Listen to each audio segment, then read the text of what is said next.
બે જણા પી ગયા. અને મોટરસાઇકલ લઈને નીકળ્યા. એ કે ગમે એમ થાય નીકળી ગયા હોય.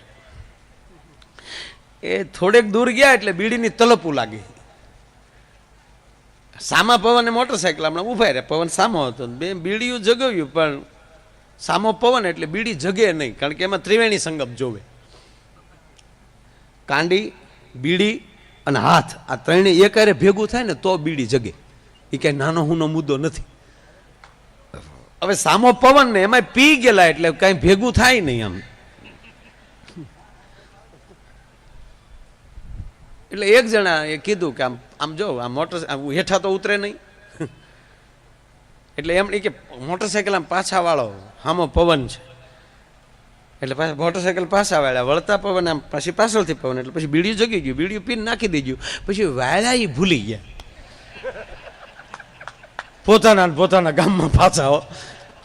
અને જ્યાં પોતાનું ગામ બતાણું ને ત્યાં તો આધ્યાત્મિકમાં ખોવાઈ ગયા, ભગવાનને મળ્યા ઠપકો દેવા. અરે કુદરત તારો હશે કોક કરનાર.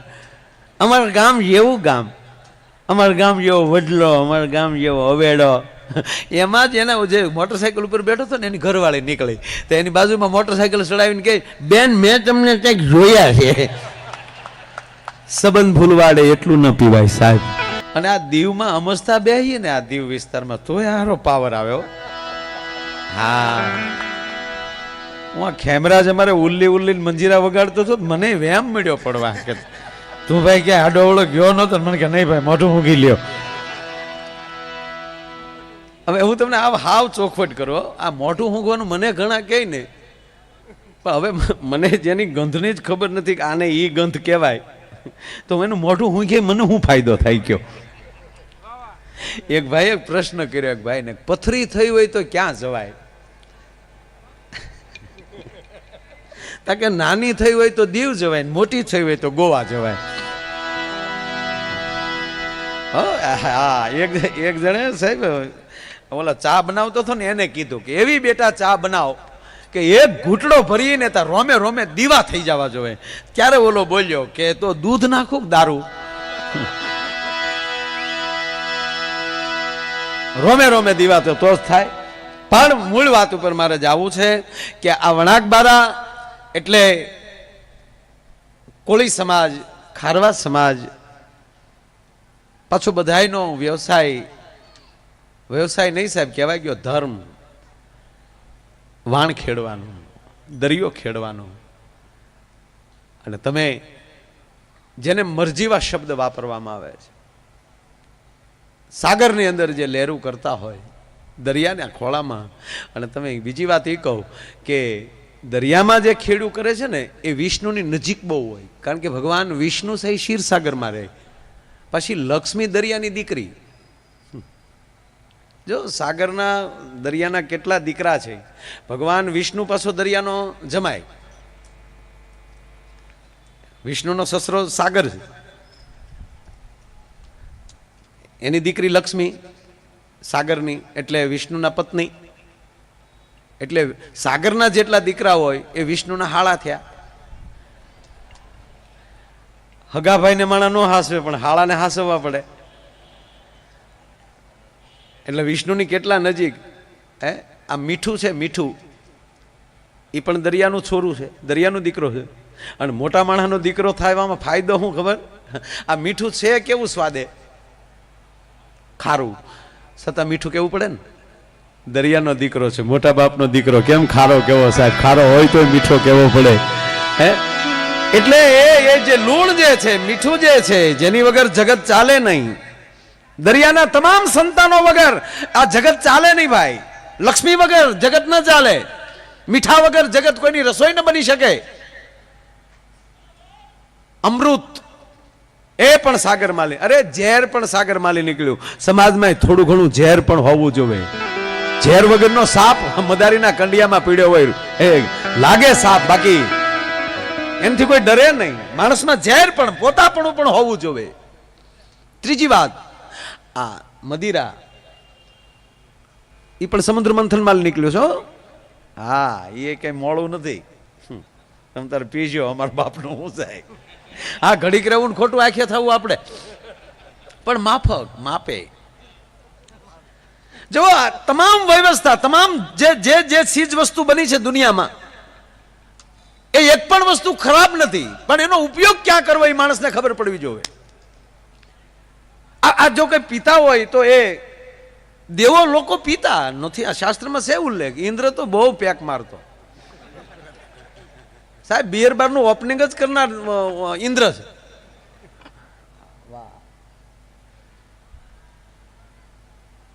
દેવાભાઈ સિદ્ધિભાઈ બારિયા, બોટ જાનકી, તેમના તરફથી 1101 રૂપિયા આવે છે. તાળીના ગળાથી આપણે એમને વધાવી લ્યો.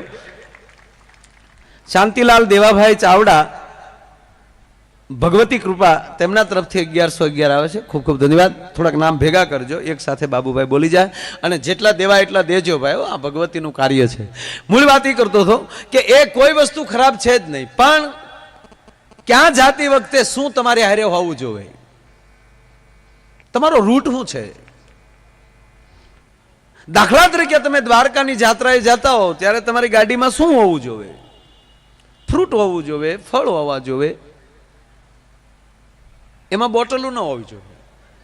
ત્યારે મહેરબાની કરીને બોટલો અહીંયા મૂકતા જજો. જો બોટલો જ લેવી તો ગોવાનો રૂટ લેજો.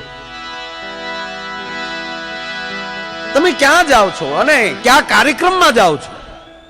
આ ચંડી ચામુંડાનો કાર્યક્રમ છે, અને તમે સાંભળજો કે આ ચંડી ચામુંડાના કાર્યક્રમમાં, અને અમે રોજ પ્રોગ્રામ સાહેબ અમે રોજ કરતા હોય, અમારા માટે કઈ નવીન નથી લખણભાઈ. હાજ પડે એટલે નીકળી ગયા હોય. કંડક્ટરની પત્નીને કલાકારની પત્નીને કોઈ દી એ વાતનો પોરો ન હોય તમારા ભાઈ બહાર ગામ ગયા, રોજ મીર્યા હોય. રોજ ઘીરે હોય ક્યારે દિવાળી હોય ઘરે, આ તો તમારા ભાઈ ઘીરે છે એમ.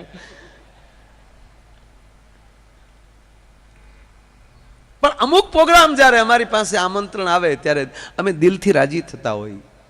ઈ બાને ભગવતીના દર્શન થાય, મંદિરને દર્શન કર્યા. અમે અદ્ભુત મૂર્તિ છે માની.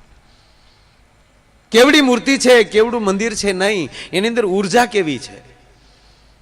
અને તમે લોકો જે શ્રદ્ધાથી ભગવાનને માનો છો, સાહેબ કહેવાય ગયો એટલો ભવનાથમાં રહેનારો માણસ શ્રદ્ધાથી ન માને. શું કામ? તમે રોજ મોતના મોઢામાં રખડો છો અને પછી પાછા આવો છો ને ત્યારે એ પ્રાર્થના થાય છે ને એવી યોગીથી પ્રાર્થના ન થઈ શકે સાહેબ. આ સત્ય કહું છું, આ કોઈ વખાણ નથી કરતો. અને એમાંય મને હવે તો તમારી આપણી પાસે સુવિધા છે સાહેબ, બધા સારા વાહન બન્યા છે, એન્જિન વાળા વાહન બન્યા છે. પણ જે દિવસે આ વળાક બારાનો દીકરો સઢવાળું વાણ લઈને જાતો હશે, એ વડીલોએ કેવી ખેપું ખાધી હશે. અને પગે લાગુ આ મારી માતાઓને કે સાહેબ એક ગાયની ખરી જેવડું વાદળું ચડે ત્યાં તો દરિયાને કાંઠે આવીને ઊભી રહી ગઈ હોય, રત્નાકર સાગરને પ્રાર્થના કરતી હોય કે હે દરિયા દેવ, હે મોટા પેટ વાળા, મારો ધણી અથવા તો મારો દીકરો અત્યારે ખોળે આવ્યો છે, એને એમ કેમ તું પાછો મૂકી દેજે. સાહેબ આ જે પ્રાર્થના મારી માવુએ કરી છે એ હિમાલયના ખોપરામાં બેઠેલો યોગી ન કરી શકે. કહેવા ગયો છે કારણ કે એ અંતરથી થતી હતી પ્રાર્થના. એટલે અહીંયા આવવું ગમે છે અને અહીંયા આવ્યો છું. લહેર કરવી છે એનું મૂળ પાયામાં આ છે કે એકલા કોળી સમાજ કે ખારવા સમાજની વચ્ચે નથી બેઠો સાહેબ. ભલે ભાવે અરે પી જાય છે તો શું કામ પી જાય છે કે એક બાજુ મોતના લહેરું લાગતી હોય, મોજા ઉઠ્યા હોય, અને તેથી કદાચ ખારવાનો કોળીનો દીકરો એ વાણમાં બેઠો બેઠો સાહેબ એ કદાચ પી જતો હશે તો એ મોજ માટે નહીં પીતો હોય, મોતની સામે જજુમ્મા માટે પીતો હશે. મારા દેશનો યુવાન, મારા દેશનો મિલિટરીનો યુવાન ઈ પણ જ્યારે એમ કરે છે કે પી જાય છે, શું કામ પી જાય છે કે આયા દુશ્મનોની સામે ગોળીઓની રણહાટી છૂટતી હોય ત્યારે પરણીને હજી હાલ્યો આવ્યો હોય તો એ નવોઠા યાદ ના આવે, માં યાદ ના આવે, પરિવાર યાદ ના આવે, અને એક સૂર લાગી જાય, એક ધ્યેય લાગી જાય દુશ્મનની સામે લડવાનો, કદાચ ઈ માટે મિલિટરીની અંદર કદાચ પીવાતો હશે. હું એનો વિરોધ નથી કરતો, પણ એ જરૂરી છે જેને આમ ન કરાય. એમાં દારૂની વેલ્યુ નહીં ને એની વેલ્યુ નહીં. અને ઈ છે ને પાસે આઈને નહીં હોય, એ અમારે ગુજરાતમાં લઈ આવ્યા છે. કારણ કે એ તો અહીંયા આવીને દાજે જ કાઢી નાખે. એટલે કહેવાય ગયો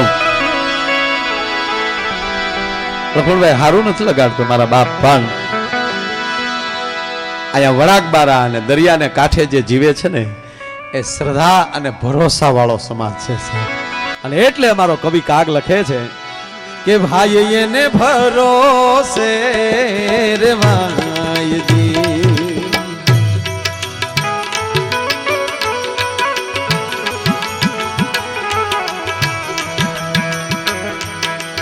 રેવાય એને ભરોસે રેવાયજી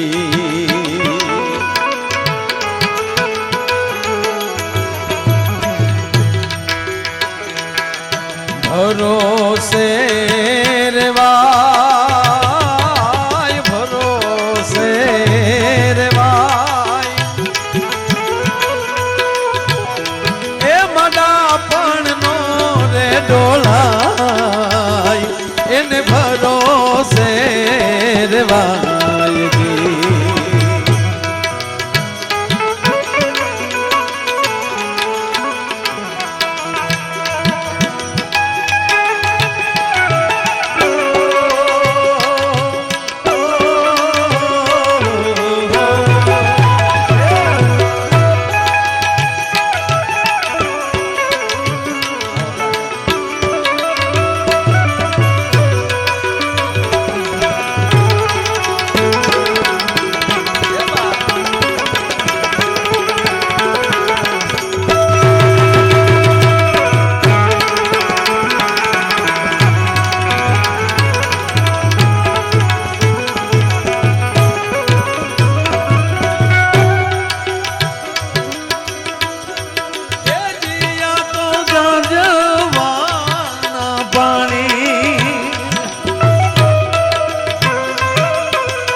હાલો ને એ હવે મોતીડા નહીં રે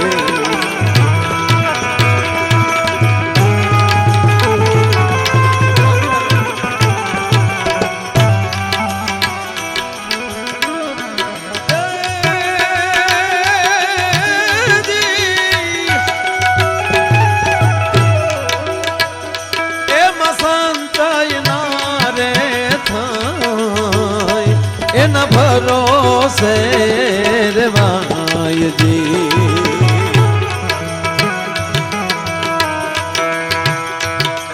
ભરોસે રેવાય એ માડા પણ નો રે ડોલાય એના ભરોસે રેવાયજી એના ભરોસે રેવાયજી એના ભરોસે